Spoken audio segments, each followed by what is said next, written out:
घूसखोरी को पीछे छोड़ो, जात धर्म की बेड़ियां तोड़ो, सोच समझकर लगाओ ज्ञान, निष्पक्ष होकर करो मतदान। नमस्कार दर्शकों, आपका बहुत बहुत स्वागत है हमारे कार्यक्रम बस एक मिनट में। जैसे कि आप देख सकते हैं, एक नए एपिसोड के साथ हम आ पहुंचे एक नई जगह। हम हैं अंडमान लॉ कॉलेज में।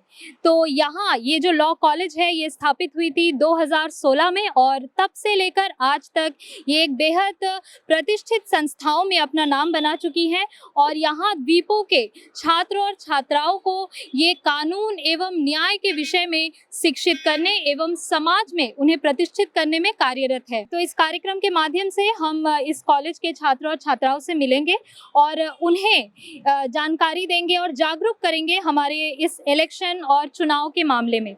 तो चलिए छात्रों से मिलते हैं और उनसे बातचीत करते हैं। तो चलिए शुरू करते हैं हमारा कार्यक्रम बस एक मिनट।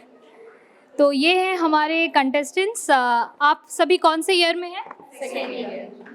ओके, सेकेंड ईयर के सभी छात्राएं हैं। वहाँ पे कुछ छात्र भी खड़े हैं। तो इनसे हम सवाल जवाब का हमारा ये सेशन अभी शुरू करने वाले हैं। इसमें क्या होगा, आपको 3 सवाल पूछे जाएंगे। इन तीनों सवालों के जवाब अगर किसी ने बिल्कुल सही दे दिए तो वे हमारे विनर होंगे। अदरवाइज अगर गलत सवाल का जवाब हुआ तो हम उसको पास कर देंगे नेक्स्ट पर्सन पे। ओके, ठीक है, चलिए हम अपना गेम शुरू करते हैं। तो सबसे पहला जो सवाल है वो बहुत ही बेसिक सवाल है, ये सभी को पता ही होगा। फिर भी मैं आप सभी से यही क्वेश्चन पहले शुरू करना चाहूँगी कि भारत में लोकसभा के जो इलेक्शंस होते हैं वो कितने सालों के अंतर में होते हैं? 5 years। आपका नाम? कोमल। कोमल जी सेकेंड ईयर से हैं। उन्होंने बिल्कुल सही जवाब दिया। 5 साल के गैप में लोकसभा के इलेक्शंस होते हैं। तो पिछला जो लोकसभा इलेक्शन था, ये आपका दूसरा सवाल है, पिछला जो लोकसभा इलेक्शन था कौन से साल में हुआ था? पिछला अभी आपका 2024 है। 2019 में हुआ था। बिल्कुल सही। 2019 में हमारा पिछला लोकसभा इलेक्शन यानी जनरल इलेक्शंस का जो है वो हुआ था।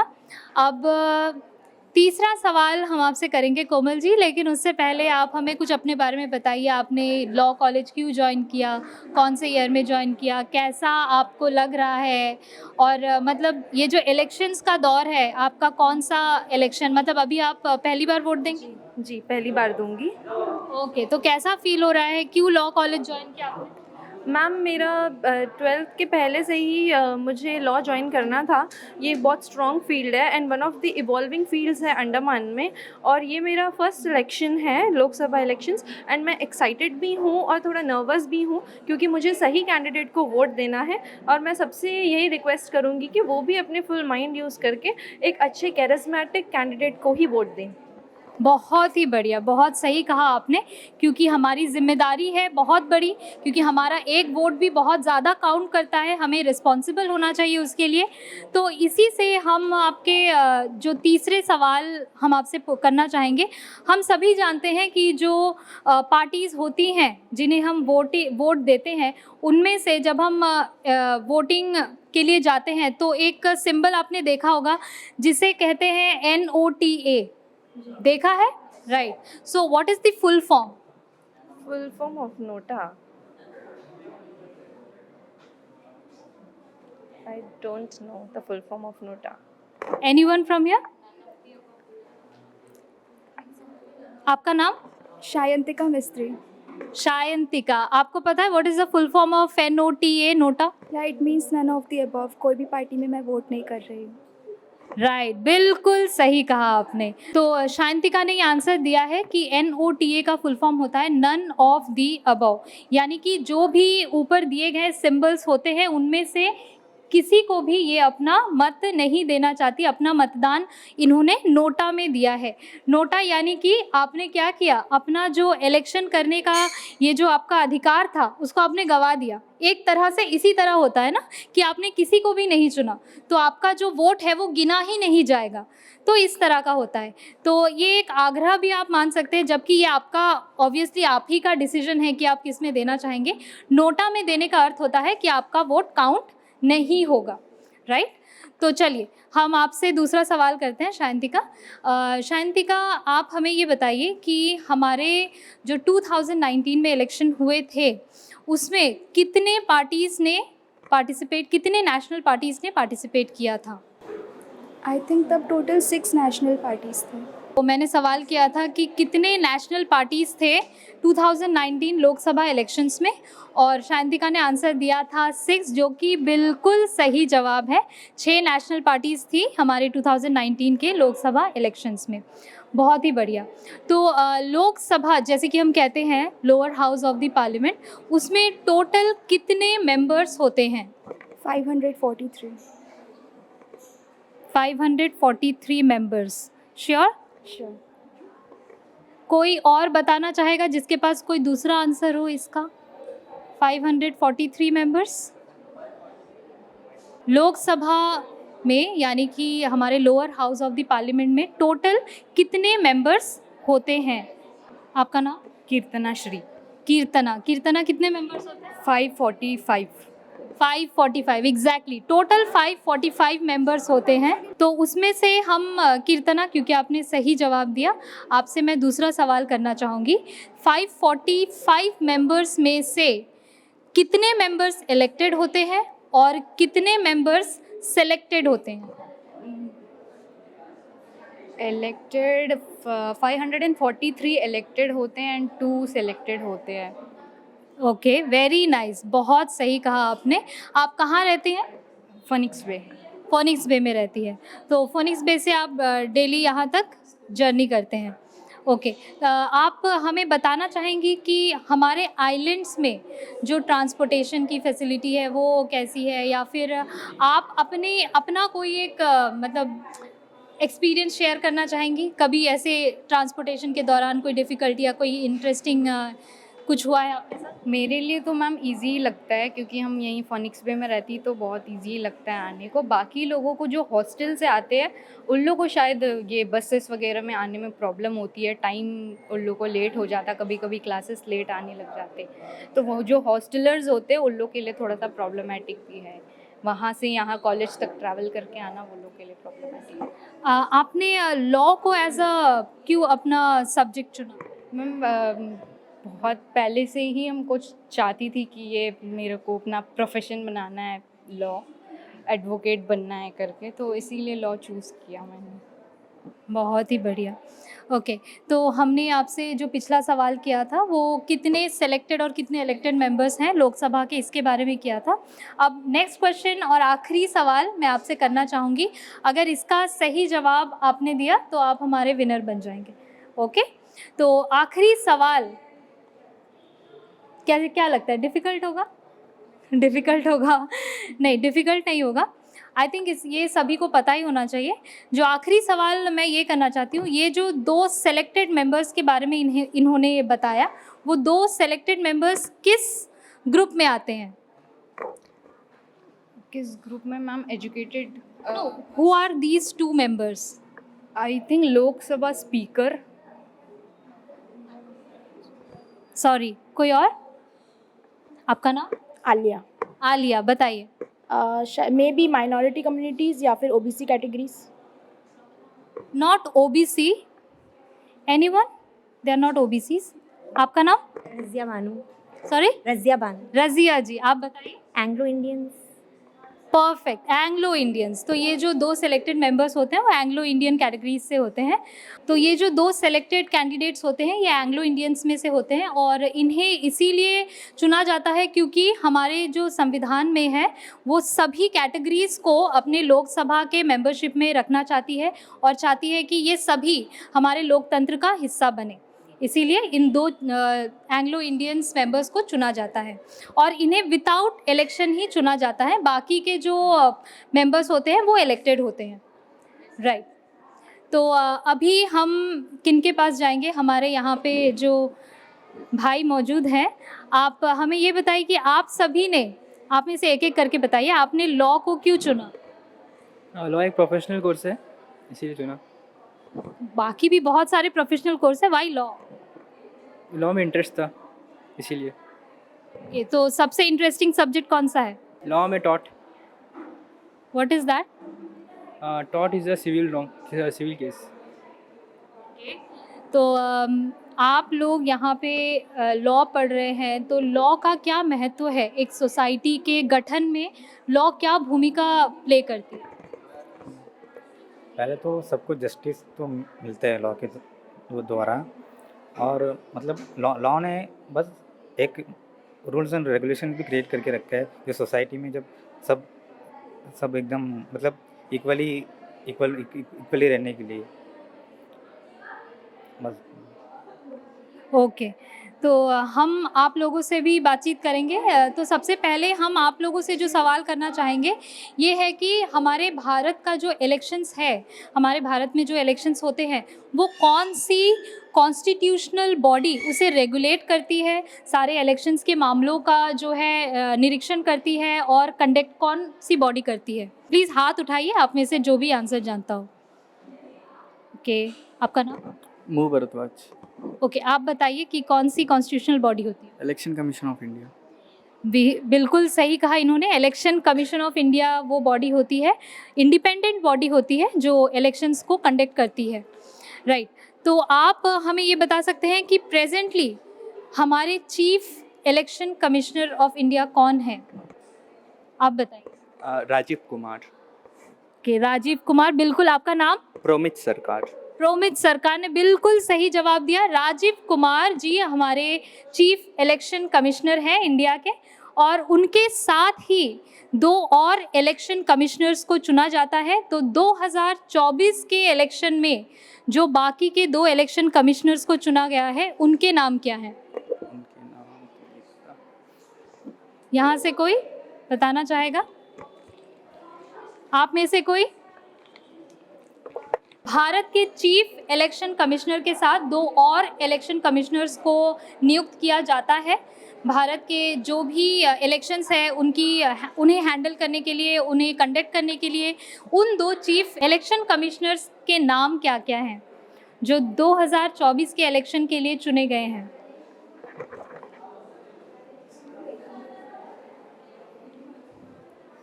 आप में से कोई जानता है?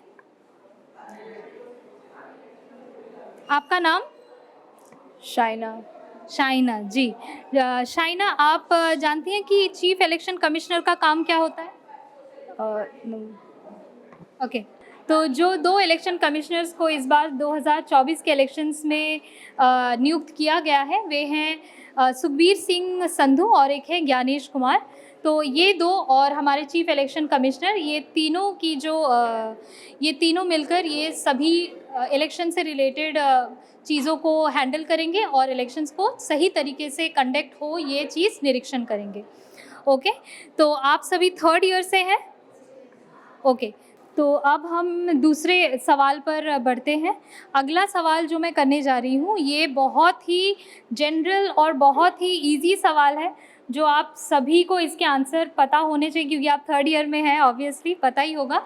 ये एक शॉर्ट फॉर्म है जिसका आपको हमें कंप्लीट फुल फॉर्म बताना है, ठीक है? तो ये जो शॉर्ट फॉर्म है ये है EVM, इसका फुल फॉर्म बताना है आपको। किन्हें पता है? आप हाथ उठाइए। अरे वाह, सभी को पता है बहुत ही बढ़िया। चलिए आपके पास आते हैं, आप काफ़ी कलरफुल दिख रही है मुझे बहुत अच्छी होली है ना? जी मैम। आपका नाम?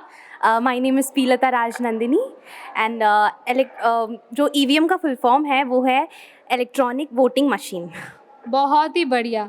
तो आपका नाम भी बहुत ही अच्छा है नंदिनी। मैं I will call you Nandini, ठीक है? ओके नंदिनी, तो EVMs जो है ये हमारे जो वोटिंग सिस्टम में एक बहुत बड़ा रेवोल्यूशन था। तो आप हमें ये बता सकती हैं कि ये जो EVM यानी कि इलेक्ट्रॉनिक वोटिंग मशीन ये इंडिया में कब इंट्रोड्यूस हुआ था? I exactly don't remember the year, but I guess it's 2019. उससे बहुत पहले। कोई और बताना चाहेगा इसका जवाब? आपका नाम? मेरा नाम पूजा छेत्री है। पूजा जी, तो आप बताइए EVMs कब इस्तेमाल हुए थे भारत में पहली बार? पहली बार EVM 1982 में हुआ था, केरला कंस्टिट्यूंसी में। सॉरी? केरला की कंस्टिट्यूंसी में ये पहली बार यूज़ हुआ था, केरला में 1982 में। Okay, acceptable. Nation wide use of EVMs ये किस साल में हुआ था? कौन से साल के जनरल इलेक्शंस में हुआ था? आपका नाम? अमृता मंडल है। अमृता जी, किस साल में हुआ था? 1999 आई थिंक। नहीं। आपका नाम? मुझे हलदार। आंसर दीजिए। May be 1971, I don't no exact. No, that's not correct. Sorry? Is it 2004?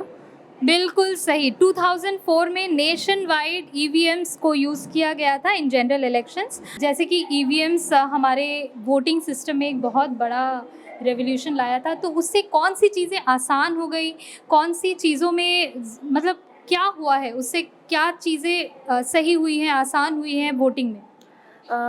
जैसे कि ईवीएम एक इलेक्ट्रॉनिक मशीन है, तो वो पहले तो हमारे इंडिया का पॉपुलेशन इतना ज़्यादा है, अगर हम दूसरे कोई वोटिंग मेथड्स के लिए जाए तो वो प्रॉब्लमेटिक होगा, क्योंकि सारे जितने भी पॉपुलेशन है उनका वोट सही तरीके से काउंटिंग में प्रॉब्लम होगी, और भी बहुत तरीके के प्रॉब्लम्स आएंगे। इलेक्ट्रॉनिक वोटिंग मशीन की वजह से क्या होता है, काउंटिंग वगैरह भी सही रहता है, और ये बहुत ट्रांसपेरेंट व्यू देता है पब्लिक जो वोटिंग कर रहे हैं, प्लस गवर्नमेंट के पास में भी उनके पास में प्रॉपर डेटा रहता है।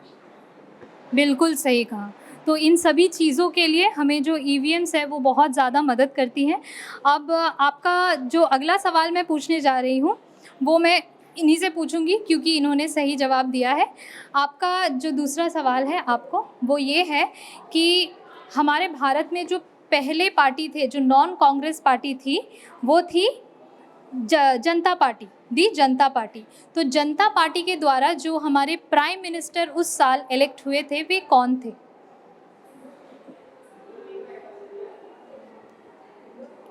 Sorry ma'am, I am unaware of this fact.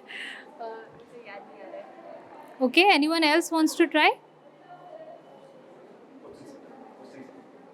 मेरा सवाल ये है कि 1977 में जो लोकसभा इलेक्शंस हुए थे, उसमें हमारा पहला वो द जनता पार्टी के द्वारा जो प्राइम मिनिस्टर इलेक्ट हुए थे, उनका नाम क्या था?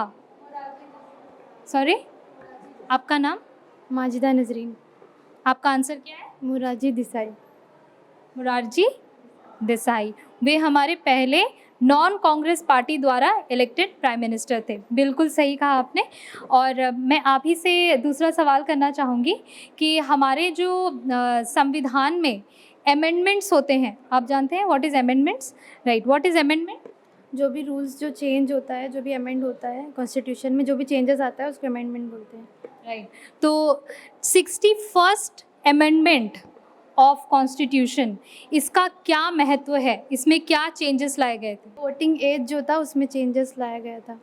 वो क्या चेंज था? 18 ईयर्स में मतलब वोट करने। या she is saying the right answer but she is not saying properly. मैं बोल देती हूँ। जो 61st अमेंडमेंट एक्ट था, उसका मैंने पूछा था कि what is the importance of 61st amendment act, तो इन्होंने कहा है कि जो वोटिंग एज पहले थी वो 21 ईयर्स मिनिमम थी, और उसे बाद में चेंज करके 18 ईयर्स कर दिया गया था। That's right. अब क्योंकि आपने 2 सवालों के सही जवाब दिए हैं, तो मैं आपसे तीसरा सवाल करूँगी। क्वेश्चन ये है कि कौन से एज पर लोकसभा इलेक्शंस में कैंडिडेट्स अपना नामांकन करा सकते हैं? 25 ईयर्स। बिल्कुल सही। Be loud. 25 ईयर्स। बिल्कुल सही। 25 years is the minimum age जिसमें एक कैंडिडेट लोकसभा इलेक्शंस में खुद को एनरोल कर सकता है। तो जैसे कि इन्होंने कहा कि किसी कैंडिडेट की मिनिमम एज 25 होनी चाहिए, जिसके बाद वे एमपी या एमएलए के सीट के लिए वे खड़े हो सकते हैं इलेक्शन में। तो माजिदा ने तीनों के तीनों सवालों के सही जवाब दिए हैं, तो इन्हें ये छोटा सा गिफ्ट दिया जाता है। और आप ऐसे ही अपने लाइफ में बहुत अच्छा करें, यही हम विश करते हैं। बहुत बहुत बढ़िया। पिछले एपिसोड में हमारा सवाल था, लोकसभा का कार्यकाल कितना होता है? इसका सही जवाब है 5 साल। इसका सही जवाब दिए हैं पद्मावती, जय श्रीराम, शीलाश्री, रमेश बाबू, मृदुला बिस्वास, जयलक्ष्मी, गौतम दास, विकी, मुबासिर मजीद, धर्मराज, तस्लीमा। आज का सवाल है, इन द्वीपों में कितने पिंक पोलिंग बूथ है? How many pink polling booths are there in these islands? और इस सवाल का जवाब आप दे सकते हैं हमारे दूरदर्शन पोर्ट ब्लेयर के यूट्यूब चैनल पर, जिसमें हमारा कार्यक्रम हर शाम आता है, और इस सवाल का जवाब आप हमारे इस व्हाट्सएप नंबर पर भी मैसेज करके दे सकते हैं। तो आज इलेक्शन से जुड़ी इस छोटे से क्विज़ के गेम में आप सब हमारे साथ जुड़े, इसके लिए आप सभी का बहुत बहुत धन्यवाद। और आप अपने लाइफ में बहुत अच्छा करें। आपने जो फील्ड चुना है वो बहुत ही पावरफुल फील्ड है और काफ़ी रिस्पॉन्सिबिलिटीज़ भी है उसके साथ, तो इन सभी का आप बहुत अच्छे से पालन करें, हम यही आशा करते हैं। Okay, thank you so much.